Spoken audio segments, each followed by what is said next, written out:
Bismillahirrahmanirrahim. Assalamualaikum warahmatullahi wabarakatuh.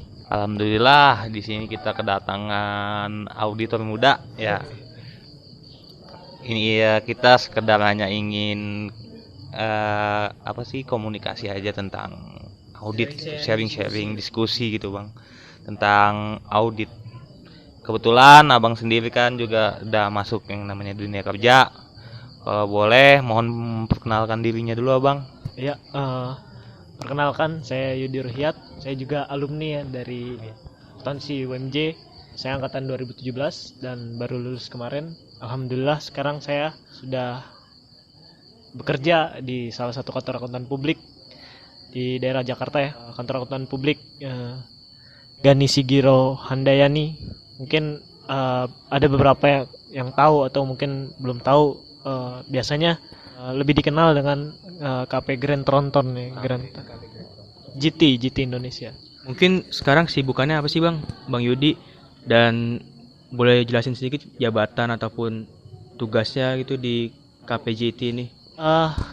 Kebetulan saya belum ada pengalaman juga. Kemarin baru ada pengalaman magang selama 3 bulan di salah satu kantor akuntan publik juga di Macmillan Woods. Job desk sih masih belum jauh berbeda ya sama pada saat saya magang, masih sekedar ya coaching dan substantif lainnya gitu. Saya di sana masuk di level junior auditor. Ya, junior auditor. Belum banyak tugas sih, belum masuk ke peak season juga. Baru ada engagement letter minggu lalu. Nanti mungkin kita dapat klien di daerah Sulawesi. Perusahaan semen, bergerak bidang semen.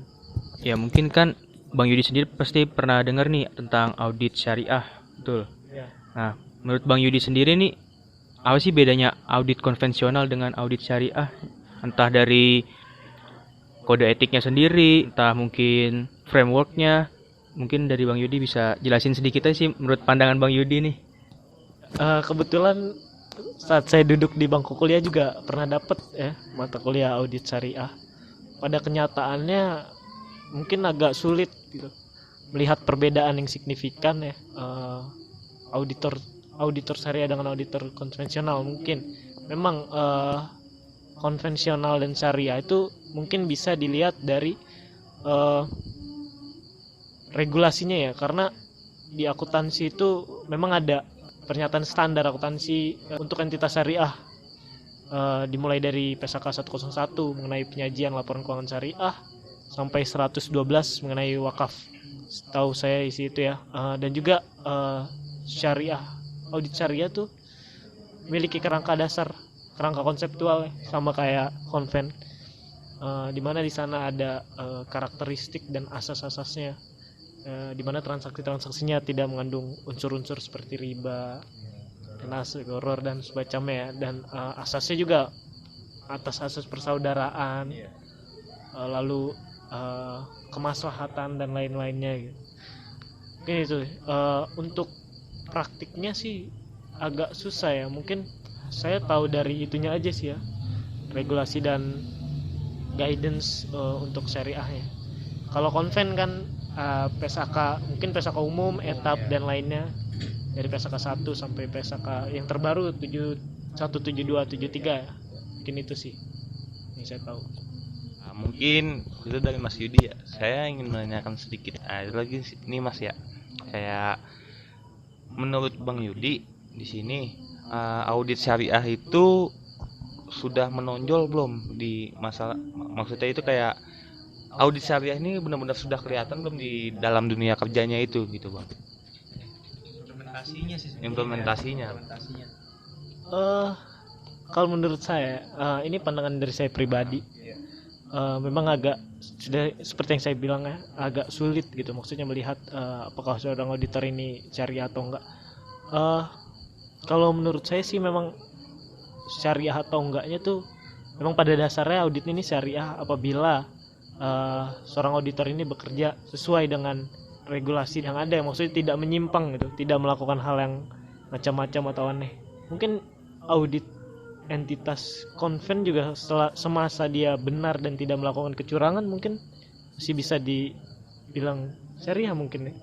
Karena ya, karena bukan gimana-gimana ya, tapi emang integritasnya gitu, sebagai seorang auditor harus bersikap jujur gitu ya. Mungkin itu sih ya kalau menurut pandangan saya. Mungkin tadi Bang Yudi kan berbicara sedikit tentang integritas nih. Integritas itu kan termasuk ke dalam kode etik seorang auditor kan Bang Yudi nih. Nah mungkin pandangan dari Bang Yudi tuh, menurut Bang Yudi sendiri nih, prinsip integritas tuh sebenarnya penting gak sih dimiliki oleh seorang auditor? Dan prinsip integritas tuh apa ya, apakah implementasinya tuh udah benar di kalangan auditor atau masih banyak yang harus diperbaiki gitu? Bagaimana Bang Yudi? Bicara mengenai integritas, menurut saya merupakan sifat atau kedudukan yang paling tinggi ya, yang harus diemban seorang auditor. Karena bagaimanapun juga auditor dituntut untuk bersikap jujur, adil, dan objektif ya. Tentu mengenai keadaan, mengungkapkan keadaan yang sebenar-benarnya, tidak melakukan kecurangan ataupun hal-hal yang sifatnya merugikan baik pihak internal maupun eksternal ya. Menurut saya sih. Mungkin pertanyaan terakhir nih untuk Bang Yudi.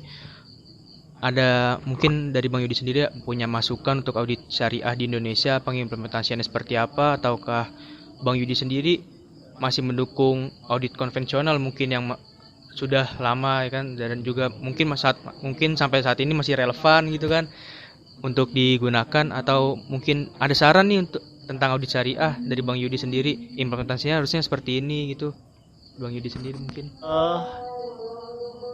Implementasi untuk audit syariah ya, mungkin untuk saat sekarang kebutuhannya audit syariah, terutama muncul entitas-entitas yang berbasis syariah ya. Banyak bank-bank ataupun entitas lainnya yang menggunakan ya pesaka syariah.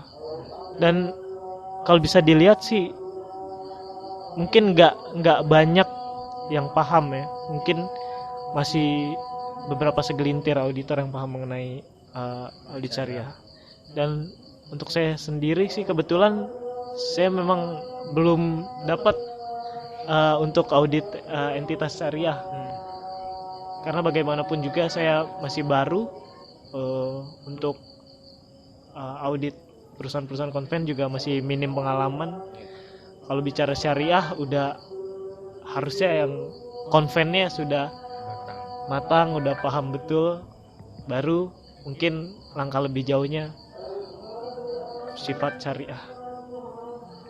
Baik, Mas Yudi, terima kasih atas waktunya, sudah meluangkan waktunya untuk ya kita berbagi ilmu lah ya.